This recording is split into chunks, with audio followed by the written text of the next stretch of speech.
Hello, everyone. I'm Rick Goff, joined by Tabor Klingelsmith, and the lineup is back tonight. We are excited that baseball season is upon us, and we cannot wait to get rolling with the lineup. Tabor, how was your Yeah, off season? it man, it was such a grind. Everything with baseball youth, and then of course tying everything into TBS, just keeping up in the baseball world. Super excited to be back with you this year for the lineup, and yeah, just what an off season. A lot of moves, a lot of kids, maneuvering and doing those things. So excited to cover all that. Yeah, it's going to be an exciting season, I feel like, this year. TBS moved to Myrtle Beach for their national championships, which has got everyone talking around the country. Myrtle Beach is a destination location, vacation place for people to come to. So we're excited to talk about that. We'll be talking about that plenty in the upcoming weeks. Um, but the to get the show kicked off and get it kicked off right, we're going to talk about what else but youth baseball. Of course, I mean, again, the talent is just continuing to grow from top to bottom. Everyone putting in that work, and I'm excited to see who grinded this off season and maybe is going to get their name out there a little bit. Yeah, that's always it's always a tough thing for us to follow because things change over the offseason. People change teams, kids grow, things name changes. It's always tough in youth baseball to follow it from year to year. And every year we get surprised, like, well, who is that team? And it usually comes out to be that's the old so and so team. They just changed their name. So it's always a challenge in youth baseball. It's not like Major League Baseball, right? The Yankees from one year to the next is still the Yankees, right? Yeah, yeah. I mean, and that's the biggest thing is, and especially just in terms of like, I don't want to say necessarily sponsorships, but like people that necessarily help those teams out. That's how those names change, right? Like, and then bigger organizations start getting in the picture where, oh, well, we moved from this team to now they're on the under the umbrella of X team. So definitely going to be some movement and a lot of changes. Well, probably one of the biggest ones that everybody's probably familiar with right now is SBA. They partnered up with Bolts. And so now all their national teams have been labeled SBA Bolts National. And that was a little confusing for people to start off with. But just like anything, you get accustomed to the change and it just becomes old hat. Yeah, I mean, and again, once these teams start playing, they're going to go, well, those are the same 8 or 9 kids that we faced last year. So clearly, maybe a different change in name, but clearly the talent level's still there. Well, we're going to get kicked off. I know we got a lot to cover today. We're going to talk about baseball actually being back. We're going to talk about how you guys did, BY Elite in Dallas. You guys were in Dallas a couple of weeks ago for a tournament. We're gonna recap that a little bit. We're going to talk about Major League Baseball rules, and man, have they been a hot topic this year as far as baseball Man. goes. And we're going to talk and see if that would relate to youth baseball. Then we're going to talk a little bit about commitments, right? It seems like every year more and more kids are committing earlier and earlier to these colleges. And I'm starting to see a trend where these kids that commit early don't really end up at that school 3 or 4 years later. So we're going to talk about that a little bit. And then finally, to wrap it all up, we're going to announce our preseason rankings. And just to let everyone know, excuse me, just like we did last year, these preseason rankings were done before the big tournament that took place in Houston a couple of weeks ago. We were actually supposed to kick the show off last week, but there were some challenges and difficulties. We had to wait 1 week and kick it off this week. So when these rankings come out, people are going to look at these rankings after what happened in Houston and wonder, what happened. But we'll talk a little bit about that as we release the rankings. We'll make comments on some things that happened from that Houston event. So, Tabor, are you ready to get rolling? Yeah, man. Talking about that event down in Dallas, wow. They say everything is bigger in Texas, and boys, am I here to tell you that those athletes were big. We didn't have the best showing. This is the first time since I taken over in 2020 of December that we haven't come back with some hardware. So I think we needed to be humbled. And that just came from a place of pitching, honestly. Like, you realize how quick, especially at that 10, 11, and 12-year-old range, how important pitching is, having that big arm, having the guy you can go to. And honestly, every team we ran into, they had 4 or 5 of them, versus us having 1 or 2. And they just absolutely mauled the baseball, going back to playing on like 210-foot fences for 12-year-olds. You can't contain a lot of those kids on 210-foot fields. Yeah, there used to be a saying years and years and years ago that 200 foot for 12-year-olds was the right distance. And maybe it was 20 years ago, but it clearly is not the case anymore. Now there's even question if 250 feet is the right distance for 12-year-olds. And I mean, honestly, we've seen it at TBS Nationals in Elizabethtown Sports Park. Like, we still seen the same amount of home runs. These kids are getting bigger, stronger, faster every year. Yeah, the definitely the off-season training that these kids are producing and going through now compared to 20 years ago, it makes a difference. And you constantly hear people questioning parents and coaches and trainers, like, well, why are you doing this with a 12-year-old? Listen, folks, I'm here to tell you, you take a 12-year-old from 2023 and compare him to a 12-year-old in 2003, you will notice a difference. Yep. So for those parents that think that people are foolish and wasting their money, and it's not the case. I mean, these kids now at 12 are doing things that 14-year-olds did 20 years ago. Yeah, I mean, it's just a different society. Yeah, but it even ties into, like, I was just talking to my high school kids about this that I coach, and they was like, "Oh, coach, get in the box." No, I'm not getting in the box for you to make me look silly, because even though I only played 10 years ago, the game has changed so much in such a short amount of time. Yeah, it's changed. It's clearly evident.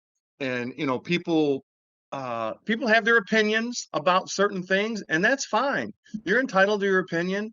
But the people that choose to do this and train and try to get better, everybody talks about, oh, well, the kid will be burnt out. The kid will be burnt out. It may happen. I'm not going to sit here and tell you that it doesn't happen, but I can tell you for one, when I was a kid, I loved the game. I would have played every day, all day for years, because to me it was a game. Yeah. And I guess the burnout happens, or supposed burnout happens, when people stop viewing it as a game. And I mean, I'm over 50 now, and I still see it as a game. I would love to get out there and play again and do things, that I did when I was 12. But yeah, but we're talking about the 1%. 1% of what? What do you mean? So, like, we're talking about the 1% of kids that you have to make work hard, and that you have to force to play the game, and that you have to, like, kids nowadays, like you just said, they enjoy playing the game. They love playing the game. So then when they get to the off season, it's natural to just work hard, because you still want to be the best. Yeah, I just, it really makes me shake my head. Social media, right? I mean, God, social media is the best and worst thing that ever happened to this country. Agreed. Because, I see so many good things coming out of it. Kids making new friends, kids reaching out, and when they get to tournaments, now they know these kids, and they form that bond. But then you have the negative adults, and those are the ones that kill me. And they get on there and they start talking about, that you shouldn't do this and you shouldn't do that, and they're 9 and they're 12, or they're all these different things. And you know what? Just leave it alone. Leave it alone. Let the people that are doing it do it. And if you want to be part of that, great. If not, then don't. Yeah, and honestly, the biggest thing is even from 9 to 12, right? Like, I think the biggest thing is, who cares if that's all they play? I don't care that a young man only plays from 9 to 12, but if he gives his best effort, he gives it everything he's got, he's learned a life lesson, right? Like, that's what baseball is. It's about life lessons. He learned how to work hard. He learned how to, deal with failure. He learned all these different things. So maybe he did get burnt out, but he learned life lessons along the way. And it's not for everybody. Correct. What some people do is not for everyone. And then these negative Nancy's out there, they will sit there and they will talk about, well, it's the parents doing it. The parents is pushing them. Wait, how do you know that? Again, I guess you go back to what you said, Tabor, about the 1%. Yeah, maybe 1% of the parents are pushing these kids to do it and they don't want to play anymore. But man, I tell you what, my son would wake up and ask to go out and play catch. And he did this at 7. He did this at 10. He did this at 14. He did this at 16. So it never changed for him. You know, Yeah. if anybody got burnt out, it was me got burnt out from having to go out and play with him so much. Yeah, and I think that's just part of it, right? Like, just because, and again, I'm not really pointing fingers, but just because this group of people, like you said, necessarily don't enjoy that doesn't mean that this family doesn't, right? Because I know you could attest to it. A lot of your TBS families, and then a lot of like my BY kids, that's what they do. This is what they love. They love traveling the country, seeing different brands of baseball. So that way, when they hit 14 and 15 years old and they're still playing, they're ready. They're ready for Yeah, whatever's thrown at them. absolutely. I mean, you listen, all these people make comments about, oh, your 9-year-old or your 10-year-old's getting lessons and hitting. No one cares when it becomes high school. Well, I got news for you. Those high school coaches, they might even tell you they don't care. But I guarantee you what, when they have tryouts, they can pick out kids who's been playing travel ball since they were 9. And they'd be lying Absolutely. if they tell you they couldn't. Absolutely. As a high school coach myself, and this isn't like a knock on it, but I think we're starting to see that like the travel ball world is getting so good, right, talent wise, that like middle school where it's kind of falling off because a lot of those kids are like, look, I can go spend 2-3 days and play 10 times the competition than some of these guys that are playing that middle school level ball. Yeah, I mean, it's not for everyone. Again, that we've talked about that. Um, it's but if it's not for you, that's fine. But you don't have to share your opinion on everyone else in the baseball world about what you think is right. I mean, you're not going to tell me what's right for my kid. I'm not going to tell you what's right for your kid. If your kid wants to stay home on the couch and play video games and play rec ball, more power to him. Let him do Yeah. it. Yeah, because honestly, everyone's path is different. It's no different than becoming a D1 athlete or going into your job. You know what? Some of them may not start working hard till they're 13 or 14 when they get in high school, but they're not going to be ahead of that kid that's been working this hard and grinding for the last 4 or 5 years. My favorite comment that people make when talking about young kids is, just because he's good at 9 and 10 doesn't mean he's going to be good in high school. We see it all the time where he's not the best player when he gets to high school. And you know what? I agree with you. There's no argument there. Yeah, but there's Um, tons of factors in that, right? but that's what I was getting ready to say. There's tons of factors in that. And there is situations where he is the best player when he gets to high school. So Yes. stop telling me that it's not always the case, because I'm not going to argue with you. You're right. But then don't tell me that it doesn't happen, because it does. Absolutely. And of course, when these people are talking, they're talking, let's be realistic, they're talking 9 to 12.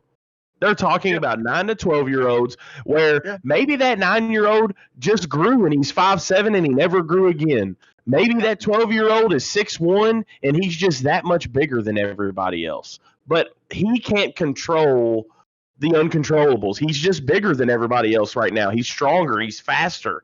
But that's not to say he's not going to even out. Yeah. And you know what? You still have to teach them the skills, right? I mean, you got to teach them feet work. You got to teach them proper techniques. Yep. And well, I think that's what people lose sight of. That's still being done for those 9, 10, 11-year-old kids. Mm-hmm. So those kids are ahead of the game more so than the other kids. So Yeah. anyway, we got off. Yeah. We got off on a tangent, man. Right off the bat, right? The first show, and we get put I off could somewhere in the list. I could have stayed on that topic the rest of the show. Yeah, you know what? We're going to revisit that, because there's definitely some more things to say and talk about that um, in a future show. But let's kind of get back on track here. Yeah.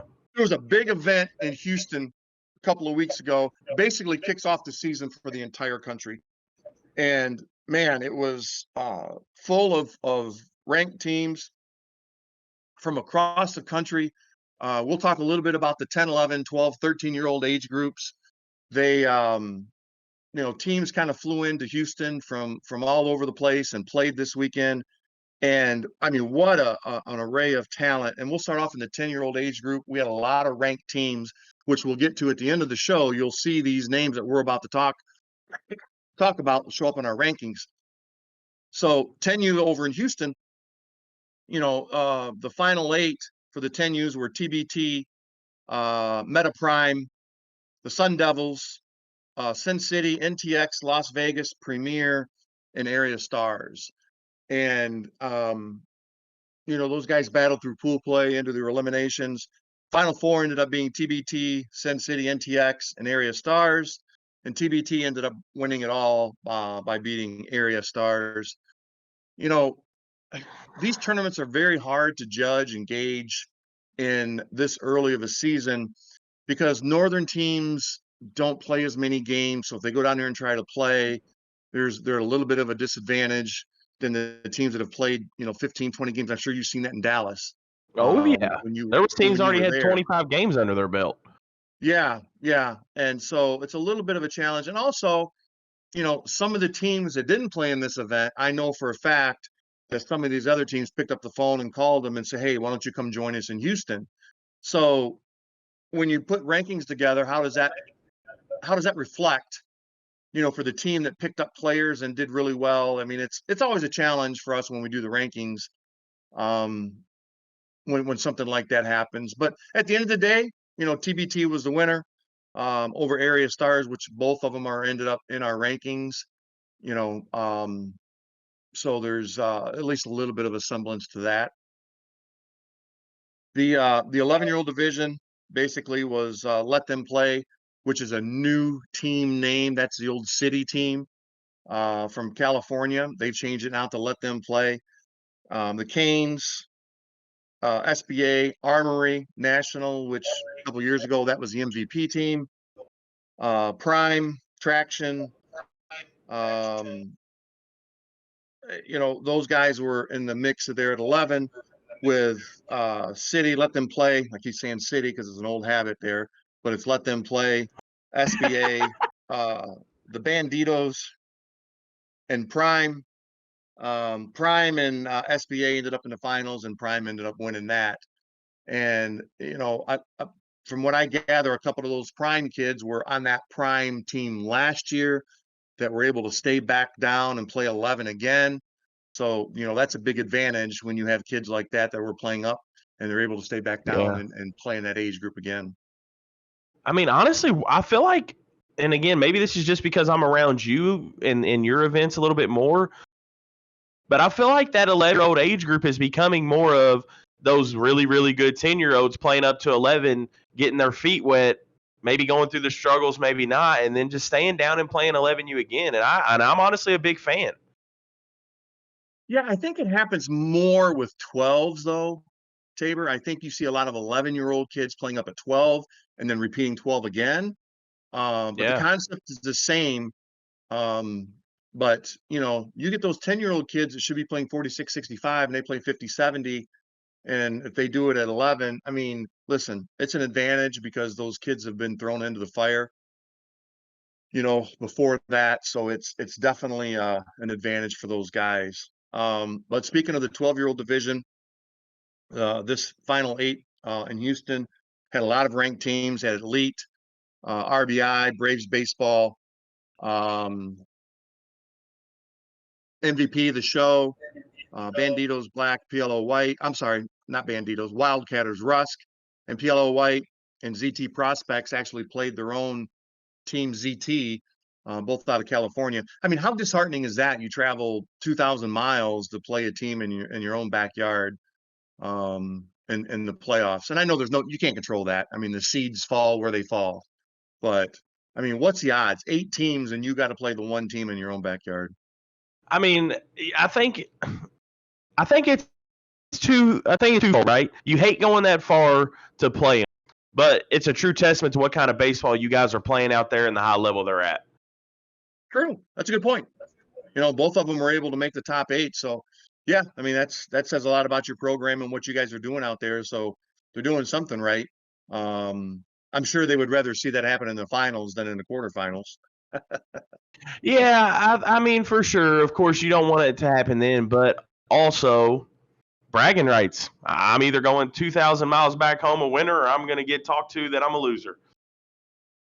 Well, the Final Four ended up being Braves baseball MVP, which are both out of California. Hmm. Um, Wildcatters Rusk and ZT, two incredible ball games for 12-year-olds. Braves beat MVP 5-4, and ZT ended up being Wildcatters Rusk 4-2. And man, I mean, those are Major League Baseball scores. I mean, those are games that you'd be proud to watch in Major League Baseball. Those kind of scores. But that's where the pitching comes in. These guys got the pitching. They are going to Yeah. have the big arms. And when you talk about 50, 70, yeah, that kid may only be throwing it, let's just say 73 miles an hour. But from that distance, that's a really quick fastball on you. Well, everybody asks me all the time. I get this question all the time. Like, Rick, what is the difference between a high-level major team and a triple A team or a double A team? What's the difference? And it's simple. It's pitching. It's, I don't care if you're a triple A team or a major team, there's probably not much difference in your top 2 pitchers. There's probably not much difference in your top 4 hitters. But after that, that's where the difference is what sets you apart between major and triple A. Yep. Your 5, 6, 7 hitters could probably go to any triple A team and be their 2, 3, 4 hitters. Yeah. And the same with the pitching. The pitching is, different too. I remember my son for my team when we played years ago, he was my number 8 pitcher on our travel team. 8. He was 8th. And, for his high school team, and when he even played in his local rec leagues and stuff, he was the ace. He was number 1. And, it's just a big difference. And that's what Yeah. separates the triple A's and the majors, in my opinion. Yeah. No, of course it does, because there's never been a time that I've been at TBS or these high level events that you hear someone talking about, hey, we got to get this nine-hole hitter. He's their worst hitter, right? You may say it, but like still at the end of the day, like you just said, that kid is still a stud. That kid can still hurt you in significantly bigger ways than I think we're accustomed to a typical 7, 8, 9-hole hitter being. Here's a question for you. You coach. Yeah. So the first time you play a team, and I'm going to tell you a story. I got a story related to this. The first time you play a team and the first time through the lineup, right? You're very careful with probably the top 4 or 5 hitters pitching as you pitch wise to them. Mm-hmm. But you get down to 8 and 9. What are you throwing those kids? I mean, I just think instinctively as the pitching coach, I go fastball, fastball, change. Actually, right. Absolutely. You're going to I think, challenge those kids. yeah, because you're down there for a reason. But I think what we're also starting to see in the game, and I think you would agree, is that really those 9-hole hitters are becoming the double leadoff.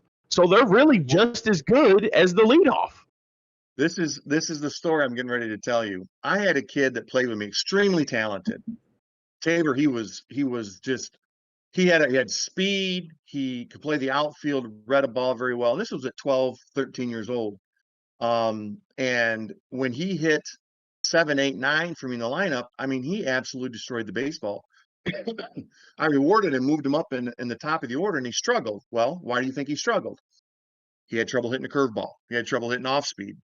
So we went to a big tournament in University of Notre Dame. We were 13. Now, remind you, back then, 13s, you can swing drop 5, right? And we were at the University of Notre Dame, and I had this kid hitting 9th. And his first at bat, he gets a first pitch fastball that he rides 380 to left center, takes it out. And the coach looks at me and he goes, "That's your 9-hole hitter?" And I'm like, "Well, he is today." And then the next day, he hit another home run. We only hit 3 home runs the entire time we were there, and he hit 2 of them out of the 9-hole. And because he was getting fastballs, right? people were trying to get by a quick one on them, and so you see that happen a lot in the majors too. You can't take the 9-hole hitter or the 8-hole hitter for granted. No, you absolutely cannot. I mean, and if honestly, I would say at the youth level anymore, if you're going to do that, right? Like you're probably looking at the 7-8 hole going, all right, these are my 2 outs that I got to get because Probably. that ninth guy he's there to flip the lineup. He ain't there because he's a bad guy. He's there to get it back to the guys and get those sticks back in order. Yeah. Yeah, that's true. So, all right, well, let's get into the last group down there in Houston. Again, fully loaded lineup. Teams traveled in from all over. The final 8 was SBA, ZT, BPA, Dirtbags out of Scottsdale, Motor City out of Michigan. Michigan sent a team down there. SoCal, Victory, and the Ballers, Backyard Ballers. SBA, ZT in the semis, which last year were probably the top 2 teams in the country, so they squared off in an early matchup in the semifinals down there in Houston. SBA came out on top 4-3. What a And then in the game. other one, yeah. Then the other one was Motor City, and SoCal Motor City ends up taking that one 12-6, which sets up a final between SBA and Motor City, which SBA ended up winning it all. And I just think Motor City, ran out of gas, ran out of pitching. I mean, what an incredible showing. We talked earlier in the show about how difficult it is for those teams in the North to go anywhere that early in the season and face teams that played, 25 games. So hats off to Coach Hammond and Motor City and what those guys did down there in Houston. It really opened a lot of eyes, for those teams in the North that, hey, those kids can play ball too. No, they can. I just think the biggest thing is, especially when you go down to these early tournaments, right? I think those are more experiments to figure out, hey, what do I need to be this team, right? Like, what pieces do I need to add early? Because honestly, you're not going to be able to add late. And honestly, it's probably hard to add at this point. But still, I think those are still the tune-up tournaments. So let's figure out what we need to get ready for the TBS Nationals and other events like it. Normally I agree with that statement, but I don't think anybody's traveling 2,000 miles to figure out what they have. I mean, I think they have a good idea. I mean, if you're going to do something like that, why wouldn't you play closer to home, save that travel money? I mean, if you're going to go travel to something like this, you're going to try to make a statement. That might not always work, but you're Correct. going to try to make a statement this early in the season. I mean, yeah, I guess I worded that wrong. I shouldn't say tune-up or any of those things, but I definitely think going down there, period, I don't care where you're from, you're definitely looking to figure out if you didn't make the run, what pieces you need to add. And necessarily if you didn't win it, again, same thing, right? Like you got to figure out what you need because these other events are longer tournaments, more games, and you got to figure it out. Well, I'm sure there was some questions definitely answered, from the off season. I'm sure some teams looked at certain kids in certain situations and decided whether they can handle that type of pressure or not. But, one game or one tournament doesn't make or break a team, doesn't make or break anything. It just shows you what you need to tweak. Even if you do well, you didn't do well and you planned on it. Listen, we all know the best laid plans don't always work out. Yeah. I'm sure there was a lot of teams that said, well, we're going to travel this far and we're going to do this. Well, don't always work out that way. So speaking of traveling, let's go a little bit north now. Let's head up to Dallas, Texas. And let's talk about the BY Elite run up there in Dallas. Yeah, I discussed that a little bit earlier. Just same story we just talked about. Ran out of pitching early. A lot of those 12U had 30 teams in it. 13U had 24. 14U was actually really big and surprising at 20 teams. And so, of course, when you mix that in and doing what we do is really difficult anyways. You meet on Friday, right? You have one practice and then you roll right into games. So sometimes some of them coaches, it's hard to just figure out. And we we weren't able for the first time to get on a field, so that kind of hindered a lot, right? Because we didn't get to see as many arms throw as we would like. So, but man, that Dallas event was loaded. Those kids were really good. We had two teams make it to the semifinals. It was our 10U blue, and then we had our 11U blue and red both make it to the semifinals, which is where we lost. But again, a humbling experience. Definitely something for these kids to finally hang their hat on and go back to work and realize what they got to tweak and trim up on their end. You guys have been going to Dallas for a while. How long have you been going there? I remember when we first started this, our third year, when it was 85 teams. We left there and there was 273 teams across 9U to 14U and then D1 to D3 levels. So really big tournament. 273 teams in Dallas? Yeah, it was amazing. Wow. That's a big one. Yeah, there was so many teams that honestly, like, we lucked up. And so basically, because they got a lot of rain due to that tornado and all that stuff, but basically, if your field was canceled for the week, they just ended up banging the whole situation. So luckily, none of our fields got banged out. Oh. Yeah, so there was not a lot of ways to maneuver or pivot for them with so many teams. Weather is never anyone's friend, that's for sure. And you know, basketball plays indoors, volleyball plays indoors, and they have the luxury the weather doesn't affect them. But baseball is definitely at the mercy of Mother Nature, that's for sure. And we are at her mercy more times than not. Yeah. You know, I remember, you know, coaching years ago, and you know, 4 or 5 days before the event, you've downloaded the weather app and you're checking that weather every day to see if it changes and what it may look like and how we think we're going to play. It was just, you know, you paid more attention to that weather app than you did your actual job at work. Oh yeah. I mean, and yeah, it's just an absolute crazy. I mean, there was turf fields that were rained out down there. Yeah. Like, that's how much it rained. Happens, it's bad. Yeah. So it again, Mother Nature did what she had to do. But we pivoted. Like I said, I mean, I was very thrilled with how our teams competed. And again, maybe not the wins we wanted, but definitely a learning experience for the program. And we'll bounce back from that and rolling into Rantoul, Illinois. I was just getting ready to ask you what your next event is. So you guys are going to Rantoul, Illinois. Yeah, April 14th to the 16th. Super excited for that. It's a brand new complex up there. So I definitely recommend people getting out there and checking that complex out. Also for us, it'll be cool is I love knocking out seeing all kinds of college games. And luckily the University of Illinois will be up there that weekend for family weekend. So should be able to catch some games. Big Ten baseball. Yeah. Big Ten baseball. What's the weather typically like in Rantoul in early April? I can't imagine it's going to be, you know, sunny and 80. It's not going to be sunny and 80. It's going to be sunny and 55, just like it is here in Kentucky. So we're going to just strap on the mindset of sunny and 75 and let it eat. Right. If you think it's 75, then it's 75 while you're playing. That's right. And once you step on that field, a lot of times those kids, they don't care anyway. They're just happy to be playing. No, the kid, like, that's what this is about, right? Like, at the end of the day, that's what the show's about. That's what these events about.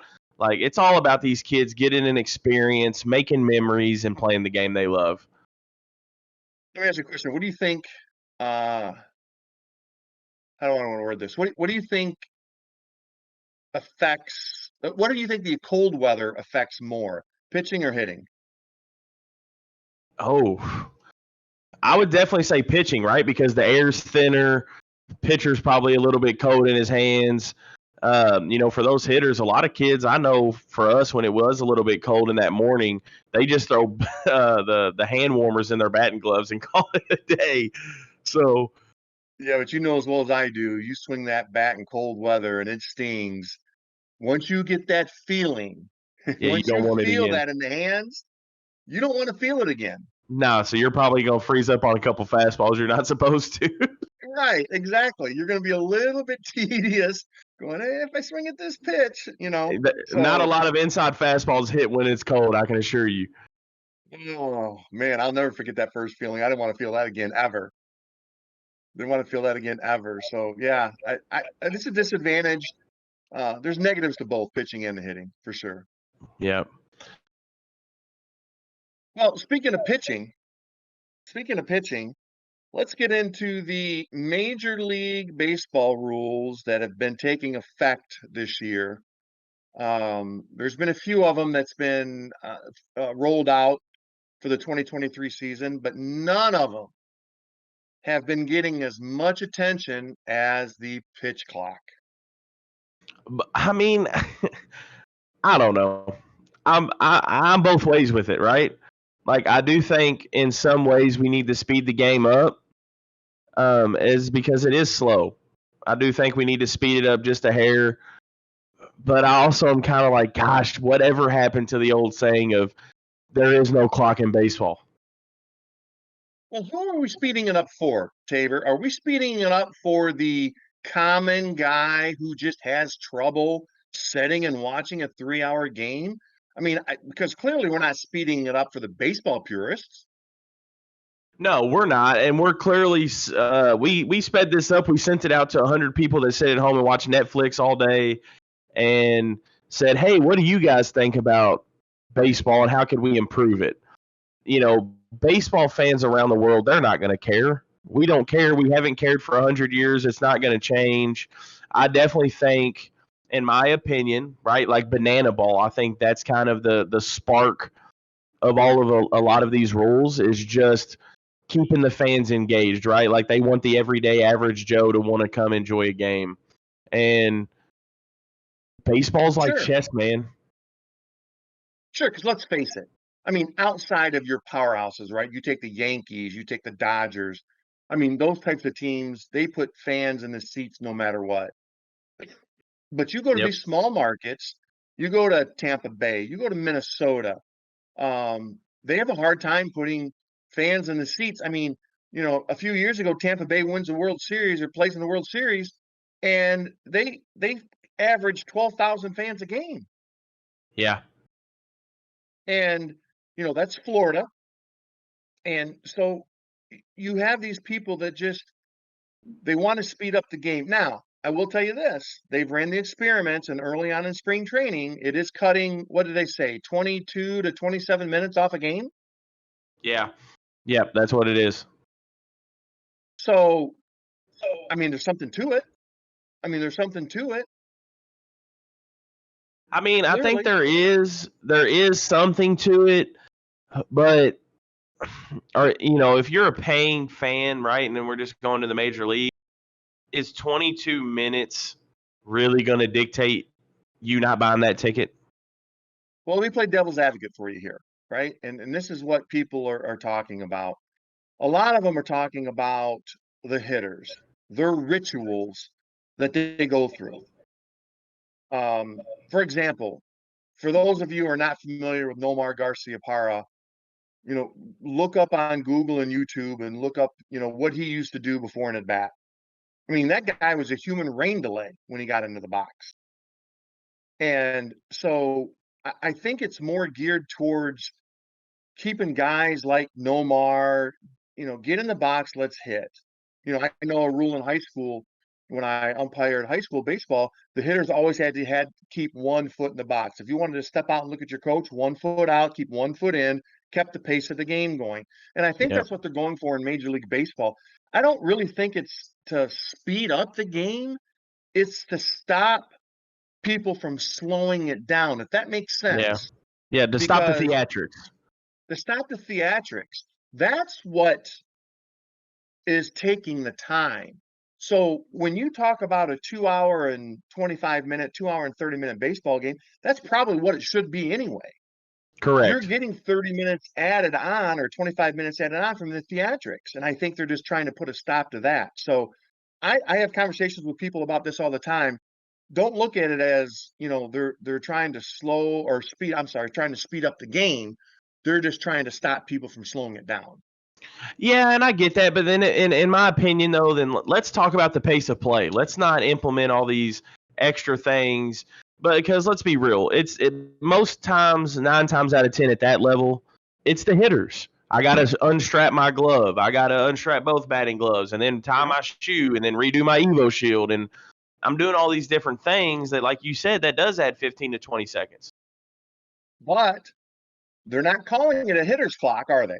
No, and that's the thing that bothers me the most about it is, I'm looking at it now that a hitter has to be in the box with 8 seconds on the pitch clock. So you get 15 seconds to throw a pitch with bases empty, 20 seconds to throw with a runner on. In both situations, we're talking either 7 seconds or 12 seconds that a hitter still freaking has to do the theatrics.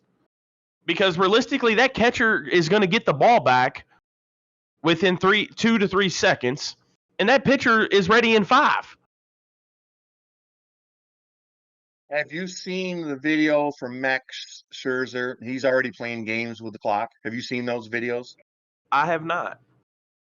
So one of the rules, and you've got them pulled up there, Tabor, one of the rules is the batter's only allowed to step out, one time, correct? Like fully step out, yeah. One time. Right, he can step out one time. Yep. So what Scherzer is doing is he's locking that batter in early in the pitch count, right? With a runner on, or not even with a runner on. Scherzer comes to the set position. The batter is ready, and Scherzer just holds the ball. So you're talking about 15 seconds with a runner on, right? So Scherzer locks you in with 20. 13 seconds with a runner on. I'm sorry. Yes. 20 with a runner on. Yeah. Scherzer gets in there and locks you in with 17 seconds to go, and he just stays set. What's the batter going to do? I mean, he's going to hurry up. The batter's going to call time because, you got a runner on, and Scherzer's sitting there and he's holding you, right? And you always teach your batters, don't let him hold the runner. So he's going to call time. Yeah. Now the batter steps out. Scherzer knows he can't do it again. So as soon as the batter gets in and gets ready, Scherzer's pitching the ball. Yeah. Almost like a quick pitch. That's what it also talks about pickoffs right here. So you're only allowed 2 disengagements per plate appearance without penalty. Yeah. Because if you throw over a third time, then it's a penalty. Yeah. So if a pitcher, and I don't think you're ever going to see this happen, I don't think you're going to see a pitcher throw over twice. Because if you throw over twice, as the runner, I'm going to get an extra 6-foot lead because you can't throw over. Correct. So you're going to see somebody. There's a lot of strategy into these rules too, and I think that's what people are missing is there can be a lot of teams play the game. And honestly, like you just said, maybe you have your really fast guys get 2 to 3 feet extra so they do throw over twice, and then now I'm going to add 4 or 5, and now I'm gone. I just don't think you're going to see it happen. I don't think you see a pitcher throw over twice. Nah, I mean, he won't. Be a huge disadvantage. Yeah. He's going to be. Could you imagine Ricky Henderson, what he would do knowing that you can't throw over and pick him off? He would have 3 times the stolen bases he has now. He would have so many stolen bases. Listen, I don't care who you are. I don't care what rules you put in place. People are going to try to figure out a way to beat the system. Of course, honestly, that's what we do in baseball. We try to find ways that pivot toward us. Case in point, my favorite one is the shift. Oh, I love this rule. Is the shift. So they banned the shift, right? Yep. They banned theoretically. I disagree with. Well, we've always butted heads on this. Yes, we've always butted heads on this. Because as a defensive player, I can put my kids or my players anywhere I want. So, I mean, I get that. Hang on, let me finish. So they banned the shift, which makes you happy, right? Yeah. What did Major League Baseball do? They go, okay, you told me where I can place my infielders, so let me rearrange my outfielders. And the shift is still in place. I guess I'm more okay with that. I am more okay with that. Because, in theory, let's just use the big poppy shift. We're going to move 3 infielders on one side of the field, but I'm also going to move 2 outfielders over there, right? So defensively, you're looking at you got to get by 5 people. With the new rule change, at most you can have is 4. At most. That you're going to be able to have on one side is 4. So with Big Poppy, we'll use that as an example. I would bring my left fielder in. He's going to play that rover in the short outfield. Mm-hmm. I'm going to move my center fielder over. I'm going to give you the whole line. So Correct. it's still 5. Not really though, because you can only Second have baseman? 2 on you can only have 2 on each side of the bag. So you got your first baseman, your second baseman, and your right fielder. So even if you move your center fielder or left fielder over, there's only 4 people going to be over there. Hang on. Tabor, think about this. I move my left fielder over between my first baseman and second baseman, albeit he's in the outfield, but he's deep. It's still 3-man infield. Still a 3-man infield. I just think we're going to start seeing a lot more singles. And honestly, that's what the MLB is going for. They seen that the batting average dropped. It was the lowest since it's been since 1968. Actually, hang on. Where is that? Yep. The league-wide batting average was down to 243, the lowest since 1968. Did you see the stat? And this amazed me. The number of teams, team batting average, that was 240 or lower. 15 years ago, no team batted under 240. Last year, 14 teams batted as a team under 240.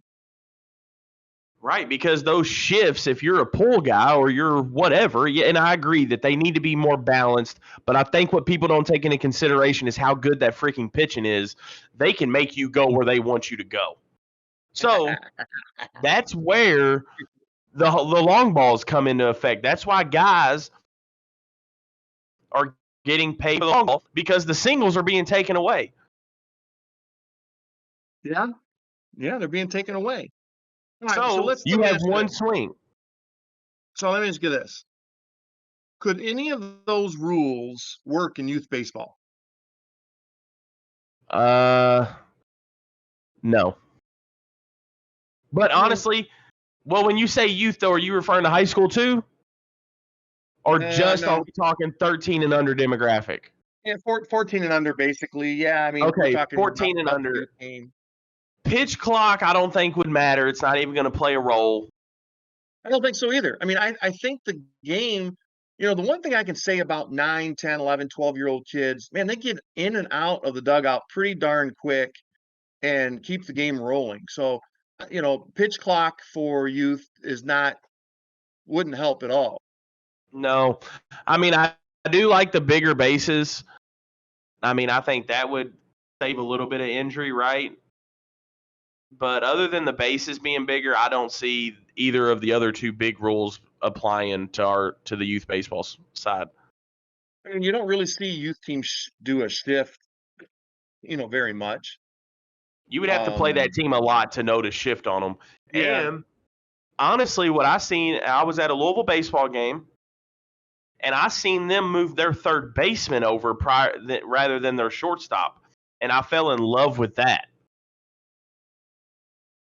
Oh, for the shift? For the shift, I was like, you know what? I'm not a fan of this, but if we're going to do it, I'm a fan of the shortstop staying where he is, and then they move to third baseman. Now, I think something like that could play in youth sports if they know this kid, he's a monster, he's a power hitter, he's going to get around on it. But like again, they're playing on. The only time I've ever seen a shift in youth baseball has been at the end of the game, and I've done this as a coach myself. The winning runs at third base, bases are loaded, 1 out. I bring an infielder in right on top of second base, and I play a 5-man infield. Yeah, but how many times also at the youth level do we get surprised? And the kid that we thought couldn't do whatever we thought we were trying to, stop, he's the one that typically gets us. Yeah, sure. Now, I've probably, in my career, I've probably seen that move maybe a dozen times. And I think it may have worked out maybe 2 or 3 times out of that Right. dozen times, because it's just, those 50, 70 bases kind of change everything. It's hard to turn a double play quick enough or cut the runner down at the plate. I mean, it did work a couple of times, but the majority of the time it doesn't work. Yeah, that's why I think these rules just really don't apply. I mean, once you get to that big league level though, that 60-90 evens everything out. Oh yeah. And yeah, the biggest thing for me, and here's the thing, I'm not saying I can't be persuaded to go back to the shift. If this year goes horrific and averages are just through the roof and runs are through the roof, I think that's good for the average fan, right? Like that's what they want Sure. anyways. They It is. want That's runs. what they're looking for. Yeah. Yeah, that's what you're looking for. But I think if I start seeing every day 10-7 or 7-5, yeah, then I'll be like, all right, maybe we need that shift back because as a baseball fan, I would rather see a pitcher's duel anyways. Well, that's I mean, yeah, even in youth baseball though, people want to see runs. They want to see runs. And Yeah, and they I think do. that's what I mean, that's never going to change. I don't think. People want to be excited. They want they want to go to the baseball game. Now we're talking about a major league game. Have a couple of beers, a hot dog, and they want to see if they could at a major league game, they'd want to see a 15-10 baseball game. That's what they want to Yeah, see. yeah, you want the action. I mean, I get that too, but Or a no yeah, hitter. huh?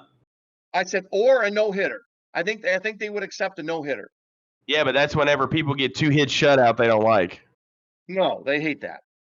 because it's They like, hate why that. did It's I waste my boring. time? It Yep. is boring. All right, let's move on to the next topic. This is a big one because at that time of year, people are starting to commit to colleges. There was a well-known eighth grader out of Florida who just committed maybe about a month ago to a school, and I mean, social media about lost its mind when this eighth grader committed to a college. Are we And it talking goes about the back to Florida what I, State kid? yeah. Okay. And, social media lost its mind over this. And, it goes back to what I said earlier, Tabor. You know what? You have an opinion on it. That's fine. But don't degrade someone or downgrade someone because they made a decision that you don't agree with. And, every to each their own, to whatever you want to do is up to you. But, it just really kills me with all these keyboard warriors who want to share their opinion, who mistake us for people who care about their opinion.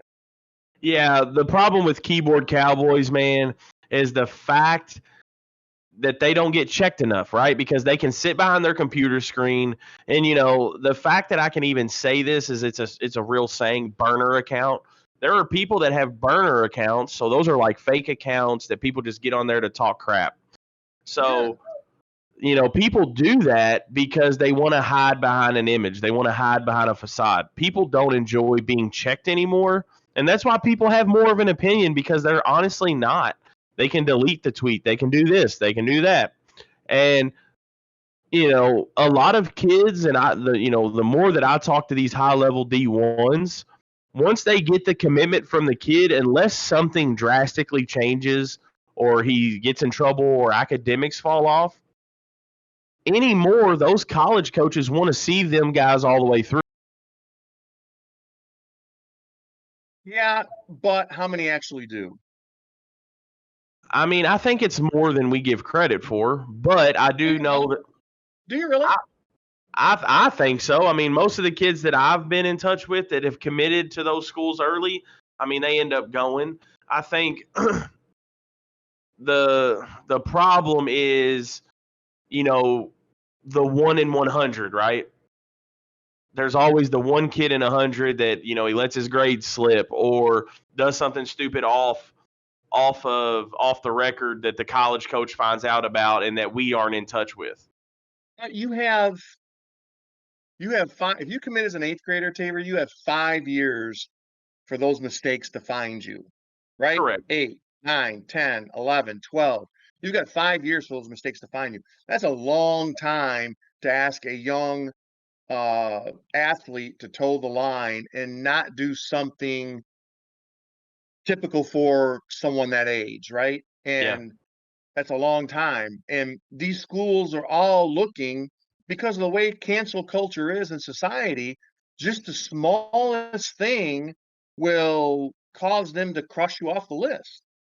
Yeah, I think it's also brand recognition, right? Like that's what these colleges are after. They want those high level. I just had a freshman commit to LSU and then another freshman commit to Louisville. Now, I hope they get there because that's big time, right? Yeah. But like you said, I also have to depend on them being 14 to 17-year-old young men and getting everything done from the classroom to behaving outside of the school, behaving in the school, working hard, you know. But I think that thing is they Hang want out with those knuckleheads. correct, and they want those top level athletes to start posting LSU and Louisville and Ohio State and all these other big programs.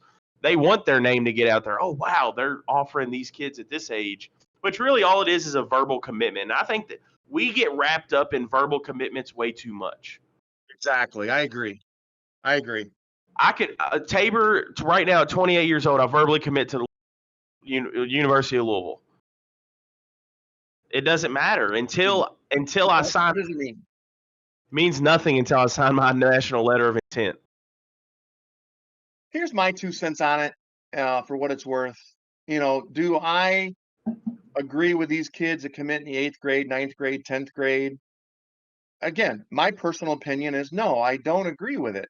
I'm not going to berate anyone for doing it. I'm not going to tell them that they're stupid.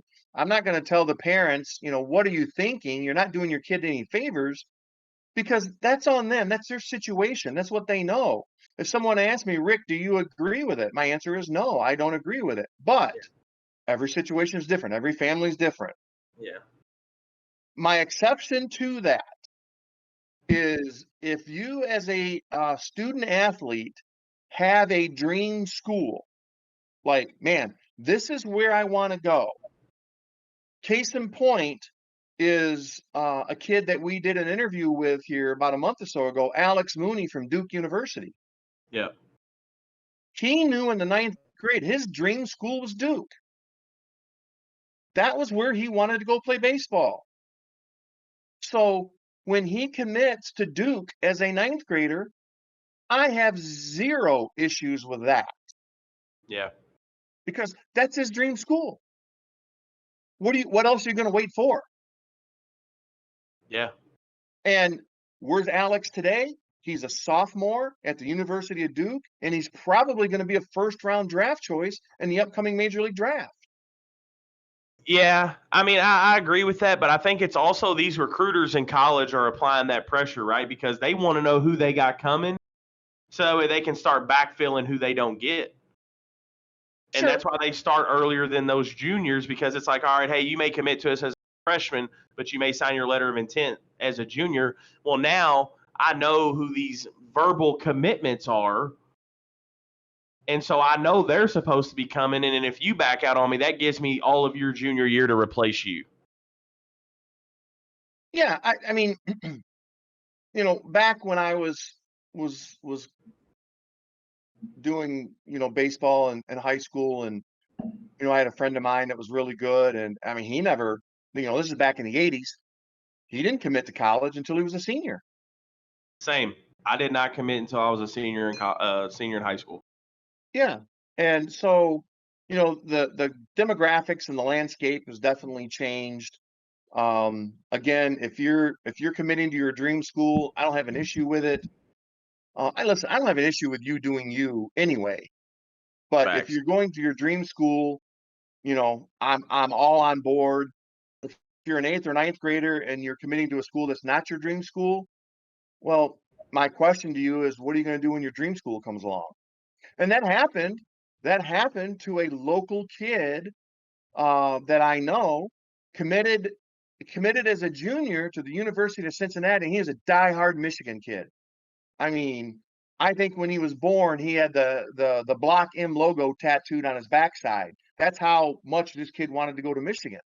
It's killing But you to say that word right now, ain't it? I know it is. It is. But Michigan didn't give him any interest. So as a junior, he commits to the University of Cincinnati. Well, he goes through before his junior year, he commits to Cincinnati. He goes to his junior year and just explodes. He just explodes. Has a great year. Guess who knocks on the door? Yep, Michigan.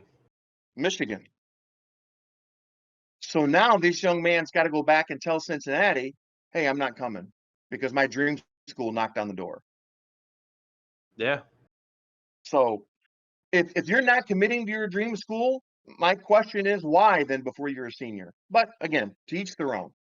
Well, I just, I know we're going to finish here soon before we get in the preseason rankings, so I don't want to go off on a tangent here, but I just think it's because anymore they would just rather commit D1 than to not go D1 at all. Agreed. There's a stigma out there that if they don't commit D1, then they're not doing it right.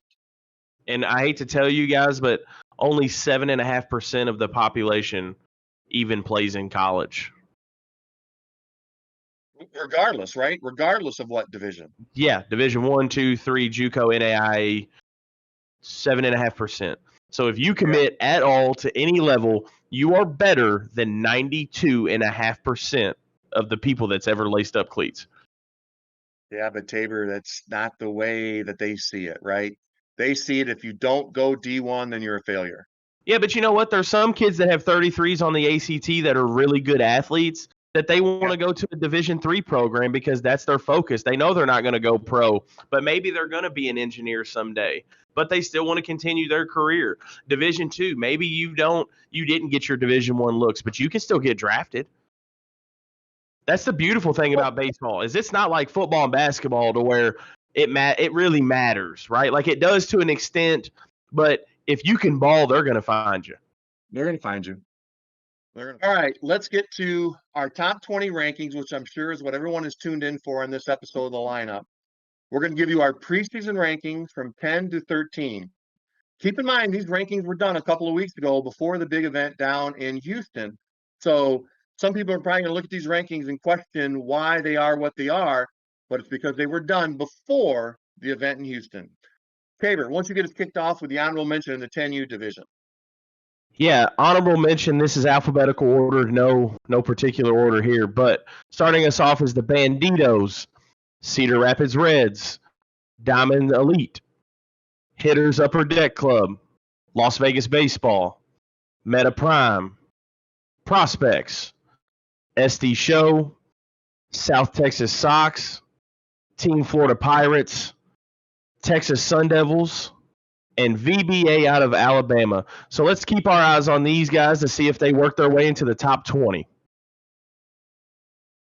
Starting at number 20, your NTX Aces, the Swamp Donkeys, MVP Hooks, Styx Kremers, Sin City Thunder, TC Titans, Prime, Wildcatters Leha, SBA Futures, and rounding off number 11 for the 11 through 20 is the Motor City Hit Dogs. Yeah, a couple of the teams that stick out that had great showings down in Houston. Naturally, the NTX Aces at number 20, they made the Final Four, along with Sin City Thunder out of Nevada. Those guys had great weekends down in Dallas. So let's get into the top 10. Yeah, starting off at number 10 is Team Siege. My favorite name on the list is the Home Plate Chili Dogs. Number 8 is MVP Casillas, the Memphis Tigers, East Cobb Astros. Starting off with that number 5 spot is the TBT White. Number 4, Area Stars. Number 3, Traction Canes. Number 2, the Parkland Pokers. And your number 1 preseason ranking, the ZT National Prospects out of California. Yeah, TBT at number 5 and Area Stars at number 4. That was a championship game in Houston. So in our next rankings, look for one of those guys depending on what they do here in the next few weeks to move up in the rankings. Parkland was in the Sweet 16 down there, but had a tough first round loss. So, congratulations to all these guys. And we acknowledge the fact that these are some of the better preseason teams that we're going to be keeping an eye on the entire season. All right, Tabor, let's get into the 11-year-old division. Again, honorable mention. This is just alphabetical. So, starting us off, 643, Armory National, Borough Baseball, Canes Land out of North Carolina, Canes South out of South Carolina, Dirtbags, Furia Baseball, the Kennesaw Generals, Clutch, MVP, SD Show, and Texas Throwdown. Rounding off our honorable mentions, again, we'll watch them to see if they'll crack their way into our top 20 list. Starting us off at number 20, going down to 11, Barnes Academy, Gulf Coast Edge, SBA North Prospects, East Cobb Astros, Prime Baseball, Quad City Area Knights, Black Diamond Baseball, Vipers, Traction Canes, and hitting us off at that number 11 spot is the Motor City Hit Dogs. Yeah, naturally in this division, number 16, Prime Baseball ended up winning that event down in Houston. So they're going to be making a big jump as they had an impressive showing down there a few weeks ago. Let's get into the top 10. Starting us off at 10 is Central Florida Suns Bono, SBA Bolts National, Oklahoma Fuel, Line Drive Elite, Knights Elite. Heading into our top 5 is the ZT Prospects, Gold Culture, Let Them Play, Capital Baseball, and at that number 1 spot for 11U is Bandidos de Leon. Yeah, so a lot of these guys were in that event down in Houston. Some guys that made a big impression. Number 9, SBA Bolts, they lost in the finals. A couple of name changes here. Number 3, Let Them Play, that's the old City team. And number 2, Capital Baseball, also has a name change as well. And the Bandidos took an early exit out of the event. But that doesn't take anything away from what they have accomplished. So we're looking forward to keeping an eye on all these guys. But congratulations to Prime at number 16 and SBA Bolts for making the championship run there in Houston. All right, let's move on to the 12U division. Yeah, honorable mention, 5-star Mid-South, Hits, KBC Cards, MVP Hooks, the Pelicans out of Louisiana, Reed Johnson, TG Diamondbacks, Traction Canes, Warriors D Las Vegas, and Wow Factor. So, again, some of those teams that we're going to keep an eye on to see where they fall throughout the season. Going right into number 20, Team Florida Rough Riders, Let Them Play, Oklahoma Fuel, Riho, Arizona, 5-star Mid-Atlantic, Carolina Cards, Sting Select, LVR out of Nevada, Clutch, and rounding off 11 through 20 is the Bandidos from Texas. Yeah, that's a solid 20 through 11 there. Some of those guys were in Houston this past weekend, lost to some of the higher ranked teams, so there's no shame in that. So let's move on to the top 10. At number 10, Gold Culture, MMW Oklahoma, MVP Casillas. Number 7, the SBA Bolts National, Braves Baseball. And moving into our top 5, the Wildcatters Rusk, Knights Elite, Elite RBI, ZT Prospects, and holding on to that number 1 spot for the preseason now is Prime Baseball. Yeah, Prime was probably the only team out of the top 10 or actually, I'm telling you, about the top 8. Them and Knights, the only 2 teams out of the top 8 that was not in Houston. The Final Four in Houston was actually number 6 Braves, number 8 MVP, number 5 Wildcatters Rusk, and ZT Prospects. And you get a Final Four like that, and I think, it all comes down to who has pitching left and who does what.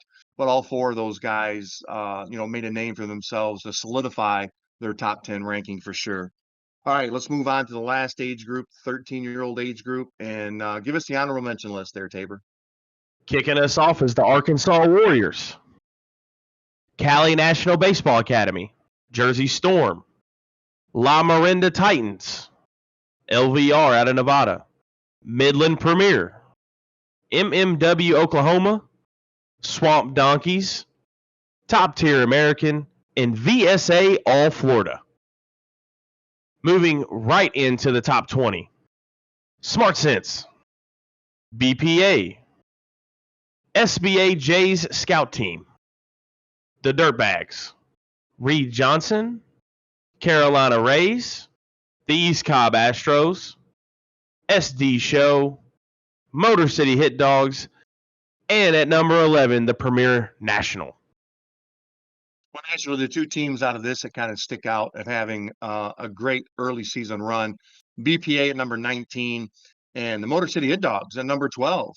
They went to the championship game down there in that event down in Texas. So they've already made a name for themselves and made a push to move up in the rankings the next time we do these things. So let's go on to the top 10. At number 10, the Traction Canes, Wildcatters Far, Canes West Las Vegas, Backyard Ballers Black, Stars Baseball.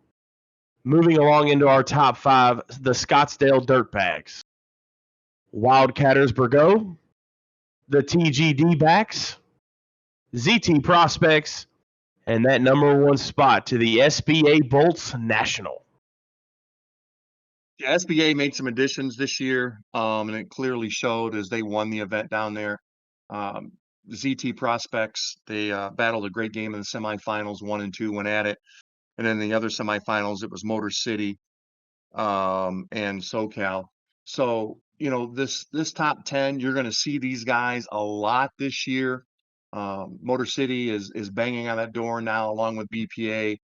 But SBA, ZT, TG Diamondbacks, Wildcatters, that's going to be your guys that you see constantly, a tournament every weekend, week out. Those guys are going to be in the mix and in the running. So we can't wait to see them. We're excited to get the season kicked off. That's our preseason rankings for 10 through 13. Our next rankings will be our midseason rankings, which will come out sometime in May. And we look forward to following all these teams all year long. We're excited about the season to get back underway for 2023 and accumulating in the TBS National Championships in Myrtle Beach, South Carolina. So I'm Rick Goff. I'm your host for today, joined by Tabor Klingelsmith. Tabor, thanks for taking out the time today. And we'll see you guys next week right here on the lineup.